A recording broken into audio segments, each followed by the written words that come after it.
Ikaze nanone muri gahunda z'amakuru n'ibiganiro byinshi cyane, amakuru menshi cyane akomeje kugenda agarukaho yaba mu Rwanda ndetse no mu karere k'ibiyaga bigari muri rusange, ariko reka mbanze nifurize abanyarwanda ibihe byiza, namwe mudukurikiye muri hanze y'igihugu cy'u Rwanda ariko mwumva ururimi rw'ikinyarwanda, muri Uganda, Repubulika ya Demokarasi ya Kongo, Uburundi ndetse n'igihugu cya Tanzania, mwese mbahaye ikaze.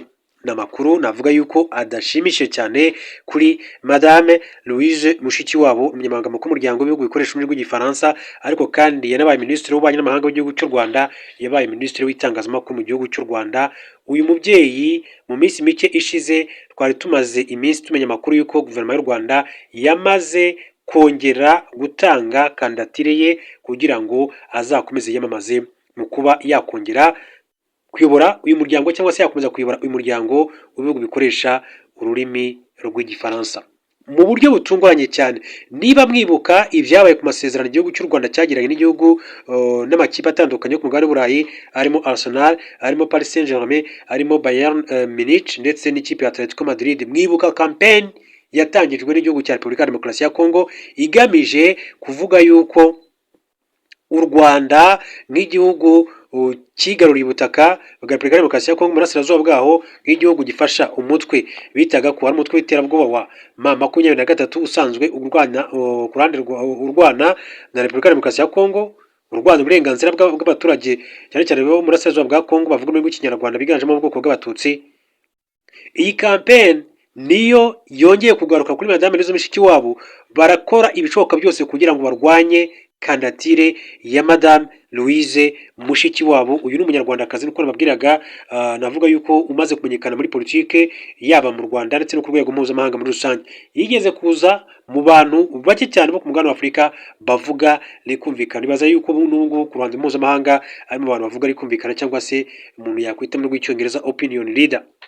Hagati aho ngaho rero, iyi ni campaign, ntabwo ndaza kujya mu ncamake bitewe n'uburemere bw'inkuru, ntabwo ndaza kujya mu ncamake kuko nsanga mbigenzi ubundi nkabanza mu ncamake nkabona kujya ku nkuru y'ingenzi nyirizina. Aya makuru avuga ko Repubulika ya Demokarasi ya Kongo yatangiye kwitambika Madame Louise Mushikiwabo ko yakongera gutorerwa kuyobora uyu muryango w'ibihugu bikoresha ururimi rw'igifaransa. Ubutegetsi bwa Repubulika Iharanira Demokarasi ya Kongo bushaka gutanga umukandida wabwo ku munyamabanga mukuru w'umuryango wa OIF uhuza ibihugu bikoresha igifaransa mu gukumira ko Madame Louise Mushikiwabo yazongera gutorwa. Guverinoma y'u Rwanda kandi ikaba iherutse kwemeza ko izatanga Madame Louise Mushikiwabo nk'umukandida kugira ngo atorerwe kuyobora umuryango w'ibihugu bikoresha ururimi rw'igifaransa muri manda ya gatatu, kuko asanzwe muri izi nshingano kuva muri Mutarama 19. Hanyuma mwibuke neza, turagenda akantu ku kandi, mwibuke ko ku itariki ya 4 ukwezi kwa 12 mwaka ushize 2025, u Rwanda na Repubulika ya Demokarasi ya Kongo bari Washington DC mu gushyira umukono ku masezerano agamije kurangiza umwuka mubi hagati y'ibigo byombi n'amakimbirane. Ariko ayo masezerano yategekaga Repubulika ya Demokarasi ya Kongo ko yabanza gusenya iki? Umutwe w'iterabwoba wa FDLR. Bivugwa ko FDLR ifite abantu babarirwa mu 2000 ndetse mu 1000, ndetse kandi yiganjemo abasize bagize uruhare muri jenoside yakorewe abatutsi, ndetse bakomeje gukongenza ingengabitekerezo jenoside by'umwihariko mu burasirazuba bwa Repubulika Iharanira Demokarasi ya Kongo. Byinshi murabizi. Hanyuma nyuma y'ayo masezerano akimara gushyirwaho umukono ku itariki ya 5, ibihugu bitandukanye ku isi byagiye bisohora amatangazo bigaragaza ko byishimiye igikorwa gikomeye cyane cyakozwe na Donald Trump, perezida wa Leta Zunze Ubumwe za Amerika, i Washington DC. Muri abo hari harimo n'uwitwa Emmanuel Macron w'igihugu cy'Ubufaransa, ari naho uyu muryango ubarizwa. Icyicaro gikuru cy'umuryango wa OIF giherereye i Paris mu Bufaransa. Ikindi mwibuke ubwo perezida Emmanuel Macron yavugaga ngo arategeka ko M23 yava mu mujyi wa Goma hanyuma ikibuga cy'indege kigafungurwa. Ibuka ibyakurikiyeho. M23 yavuze ko ibyo bitakunda cyane ko ariyo igenzura ikibuga cy'indege bitewe n'uko yamaze kwigarura uyu mujyi wa Goma. Hanyuma Repubulika ya Demokarasi ya Kongo nyuma yo kubona ko kubijyanye n'izindi kata zose zishoboka haba ku butaka gutsinda M23 byagoranye, ndetse bakomeje gushinja u Rwanda ko rwo rufasha umutwe wa M23, ibirego u Rwanda rwagaragaje ko bidafite ishingiro. U Rwanda rudafite gahunda yo gufasha umutwe urwanya ubutegetsi bw'igihugu runaka. Baravuga bati noneho reka turwane n'u Rwanda cyangwa se duhangane n'igihugu cy'u Rwanda mu buryo bwa diplomasi. Niko kwishyura abantu batandukanye barimo nka Dr Edouard Bizimana w'igihugu cy'u Burundi wirirwa asebya igihugu cy'u Rwanda, wirirwa yandika amagambo mabi cyane ku rubuga rwa X rwahoze ari Twitter asebya igihugu cy'u Rwanda avuga ko gifatanya na M23 ndetse ko gitera Burundi, gishaka gufata Burundi. Ibi byose byaje no kuri Perezida Evariste Ndayishimiye arabivuga, batangiye no kwijurika igihugu cya Katari. Ibuka amagambo Edouard Bizimana yatangaje. Hanyuma rero baravuga bati u Rwanda reka tushakishe uburyo twakomeza gukasa imbaraga zarwo mu buryo bwa diplomasi. N'uyu Madame Louise Mushikiwabo nawe ntatworohera na gato, ni umunyarwanda afite amamoko mu gihugu cy'u Rwanda, nubwo ari i Paris ayoboye umuryango, ariko birumvikana ko nta ngingo ikomeye cyane ashobora kuba yafatira igihugu cy'u Rwanda. Minisitiri w'Ububanyi n'Amahanga n'Ubutwererane Ambasaderi Olivier Nduhungirehe yasobanuye ko icyemezo cyo kongera gutanga kandidatire Madame Louise Mushikiwabo cyashingiye ku busabe bw'ibihugu byinshi cyane byo muri OIF byifuje ko yakomeza kandi kuyobora umuryango. Ikinyamakuru Africa Intelligence cyatangaje ko gukumira ko Madame Louise Mushikiwabo yazongera gutorwa bizaganirwaho mu nama y'abaminisitiri bo muri Repubulika ya Demokarasi ya Kongo tariki 23 Mutarama 2026, kandi ko ingingo izazamurwa na minisitiri ushinzwe OIF ndetse n'abanyekongo baba mu mahanga witwa Crispin Bado. Perezida wa RDC Felix Tshisekedi ntarafata icyemezo kuri ingingo, ariko amaze igihe aca amarenga ko ashobora gushyigikira igitekerezo cyo gutanga umukandida w'umunyekongo ku mwanya w'umunyamabanga mukuru wa OIF. Mu bakandida bivuga ko guverinoma ya RDC kandi ishobora gutanga muri OIF havugwamo cyane witwa Isidore Kwanja Ngembo wabaye mu ndorerezi z'uyu muryango zakurikiranye amatora mu bihugu bitandukanye, akanategura kandi imikino y'ibihugu bigize OIF yabereye Kinshasa muri 2023. Ibihugu bya OIF kandi bisabwa gutanga abakandida babyo ku mwanya w'umunyamabanga mukuru bitarenze muri Mata 2026. Inama y'abakuru kandi b'ibihugu na za guverinoma y'uyu muryango ibera muri Cambodia mu Gushyingo, niyo kandi izaberamo amatora y'uyu munyamabanga mukuru wa OIF. Madame Louise Mushikiwabo ibihugu byasabye ko yakongera gutanga kandidatire, ndetse kandi icyizere kiracyari cyose cy'uko ashobora kuba yakongera gutorerwa uyu mwanya agakomeza guhagararira u Rwanda muri uyu muryango. Hanyuma mu yandi makuru twihuse, reka mbabwire ko amakuru aratugeraho avuga ko imyigaragambyo muri Iran igamije kwamagana ubutegetsi bw'iki gihugu imaze guhitana abarenga 3000 kuva yatangira. Umuryango uharanira uburenganzira bwa muntu wo muri Leta Zunze Ubumwe za Amerika watangaje ko imyigaragambyo muri Iran kandi igamije kwamagana ubutegetsi bw'iki gihugu imaze guhitana abantu bagera ku 390, harimo 2885 bigaragambya. Imyigaragambyo yatangiye ku 28 Ukuboza 2025 itewe n'izamuka rikabije ry'ibiciro, nyuma iza guhinduka igamije kwamagana abayobozi ba Iran. Ubutegetsi bwa Iran bwashinje Leta Zunze Ubumwe za Amerika na Israel kuba ari byo bihugu byishe inyuma y'izo mvururu. Icyakora no gucubya imyigaragambyo, Leta yakuye internet gusaba Perezida Trump yasabye Elon Musk kuyisubizaho akoresheje satellite ya Starlink. Mu butumwa urubuga rwa NetBlocks rukurikirana ikoreshwa rya internet ku isi rwanyije kuri X rwatangaje ko internet yongeye kandi kugaruka muri Iran nyuma y'amasaha arenga 200 ihagaritswe kubera iyi myigaragambyo.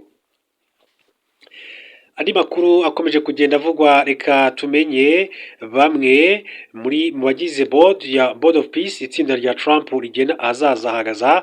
Ibiro bya Perezida wa Leta Zunze Ubumwe za Amerika White House byashyize hanze urutonde rw'abayobozi bazaba bagize akanama gashinzwe kureba ko gahunda y'amahoro ya Donald Trump yubahirizwa muri Gaza. Ni itsinda ryiswe Board for Peace, aho rizaba rishinzwe kugenzura ibahirizwa rya gahunda ya Trump yo kugarura amahoro muri Gaza. Kuri urwo rutonde rwashyizwe hanze kwa 16 Mutarama 2026 ruriho abayobozi batandukanye mu nzego zitandukanye biganjemo abasanzwe bakurikirana ibya politiki mpuzamahanga. Ku ikubitiro iri tsinda rigizwe kandi n'umunyamabanga wa Amerika ushinzwe ububanyi n'amahanga Marco Rubio. Musanzwe uyu mugabo yakunze kugaragaza ko ashyigikiye Israel ndetse yumva ko yarimbura umutwe wa Hamas burundu, gusa nyuma aza guhindura ibitekerezo agaragaza ko amasezerano y'amahoro aricyo gisubizo cyonyine gihari. Intumwa ihariye ya Perezida Donald Trump Steve Witkoff nawe ni umwe mu bagize iri tsinda. Uyu mugabo yamenyekanye cyane ku ruhare rwe mu biganiro byo kugarura amahoro cyane hagati ya Ukraine n'Urusiya. Jared Kushner ni umukwe wa Donald Trump ukuze kugira uruhare mu biganiro by'amahoro birimo intambara yo muri Ukraine n'ikibazo cyo muri Gaza. Akuze kandi gukorana bya hafi na Steve Witkoff ku biganiro by'amahoro, dore ko aherutse kandi no guhura na Minisitiri w'Intebe wa Israel Benjamin Netanyahu ngo baganire ku kibazo cya Gaza. Uko amakuru akomeza kugenda bishimangira. Tony Blair wabaye Minisitiri w'Intebe w'Ubwongereza kuva mu mwaka w'igihumbi kimwe magana cyenda 1997 kugeza muri 2007, nawe ni umwe mu bagize Board of Peace ya Trump. Umuyobozi mukuru wa Apollo Global Management witwa Mark Lowan ari mu bagize itsinda ryo kugenzura gahunda y'amahoro ya Trump yubahirizwa muri Gaza. Abandi ni abarimo perezida wa banki y'isi Ajay Banga n'umujyanama wa perezida mu by'umutekano Robert Gabriel. Nikolai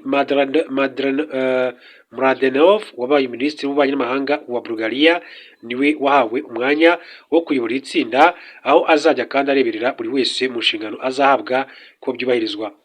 Buri muyobozi azahabwa kandi inshingano zihariye zirimo nko kureba imiyoborere ya Gaza, kongera kuyubaka, gukurura abashoramari, imibereho myiza y'abaturage, kongera kubaka umubano mwiza n'ibindi bihugu, kubungabunga umutekano, inkunga zigamije guteza imbere ibyo bikorwa n'itsinda. Trump yahaye kandi iri tsinda abajyanama babiri witwa Ariel Lightson wabaye umujyanama wa ambasaderi wa Amerika muri Israel ndetse na Josh Greenbaum. Nuko amakuru atugera akomeza kugenda abishimangira muri rusange. Hanyuma babwire ko mu yandi makuru akomeza kugenda avugwa, witwa perezida w'Uburundi Evariste Ndayishimiye yatangaje ko kugira ngo u Rwanda rwizere ko rutazaterwa, ingabo ziri mu butumwa bw'amahoro bw'ubunyamabanga bw'umuryango w'abibumbye muri Repubulika ya Demokarasi ya Kongo MONUSCO zashyirwa hafi y'umupaka warwo. Iki gitekerezo yagitangiye mu kiganiro yagiranye n'abahagarariye ibihugu byabo mu Burundi, agaragaza ko gishyizwe mu bikorwa RDC n'akarere muri rusange byabona amahoro arambye. Ndayishimiye yabwiye abadiplomate ko ikibazo cy'umurasirazuba bwa RDC gikomeye cyane, ariko leta y'u Burundi ikomeje gusenga kugira ngo intambara itazakwira mu karere kose. Yavuze ko Amerika ikwiye gukora ibishoboka kugira ngo amasezerano u Rwanda rwagiranye na RDC yubahirizwe, kandi ko ingabo za MONUSCO zikwiye kwifashishwa kugira ngo ibihugu byo mu karere byizere umutekano wabyo. Ndayishimiye yagize ati MONUSCO yifashishijwe kugira ngo ijye hagati y'ingabo zitagira uruhande zibogamiyeho, zigashyirwa hagati y'umupaka w'u Rwanda n'u Burundi, no kwa RDC u Rwanda rwakwizera ko rutazaterwa, Kongo ikongera kandi kubona amahoro, igatangira kandi ibiganiro by'amahoro bihuza abanyekongo. Ndayishimiye kandi yagaragaje ko bitashoboka ko muri RDC hatangira ibiganiro by'amahoro mu gihe hatariho agahenge, ingabo zijya hagati y'impande zihanganye cyangwa se barwanyi basubire inyuma, basubizwe mu buzima busanzwe. Ati kugira ngo rero bishoboke, MONUSCO igomba kongererwa imbaraga igakora kurushaho.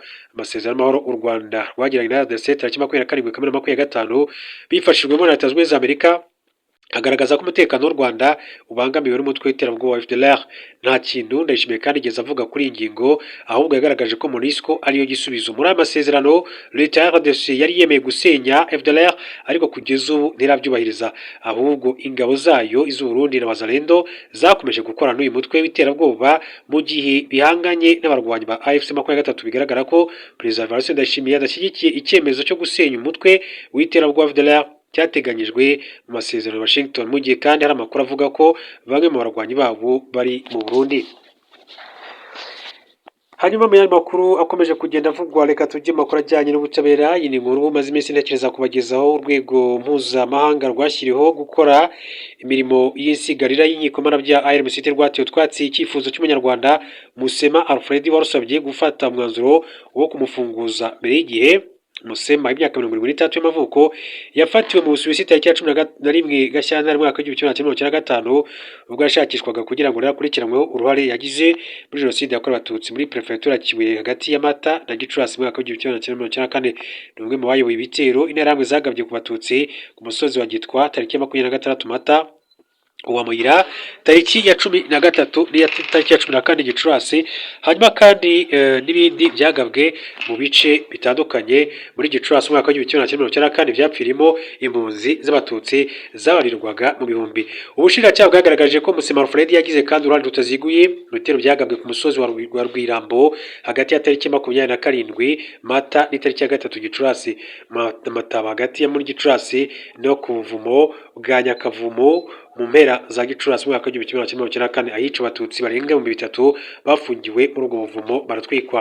Abatangabuhamya basobanuye ko muri ibi bitero byose Musema Fred wari umuyobozi w'uruganda rw'icyayi rwa Gisovu, akaba kandi n'umuntu wa hafi ya Aloys Ndimbati wari burugumestre wa komine Gisovu yabaga yitwaje intwaro, kandi ko inshuro eshatu yarashe mu kivunge cy'abatutsi bari bahunze ubwicanyi. Tariki ya 27 Mutarama mwaka w'2000 urukiko mpanabyaha mpuzamahanga rwa Arusha rwari rwarashyiriweho u Rwanda ICTR rwahamije Musema Fred ibyaha byibasiye ku muntu birimo gukora jenoside, gutsemba no gusambanya ku gahato, rumukatira igifungo cya burundu. Musema yahakanye uruhare muri jenoside yakorewe abatutsi mu mwaka w'igihumbi kimwe magana cyenda mirongo icyenda na kane, arajurira. Tariki ya 16 Ugushyingo 2001 urugereko rw'ubujurire rwa ICTR rwanamuhanaguyeho icyaha cyo gusambanya ku gahato, rushimangira ko ibindi yabikoze, rugumishaho igifungo cya burundu.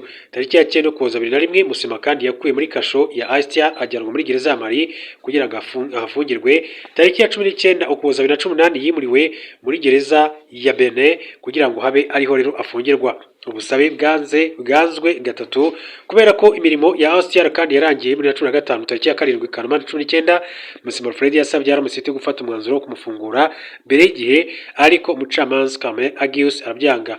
Yarajuriye ariko ubujurire bwe butera ubutwatsi tariki ya 10 Mutarama 2020 hashingiye ku kuba atari yakarangije 2/3 y'igifungo yakatiwe.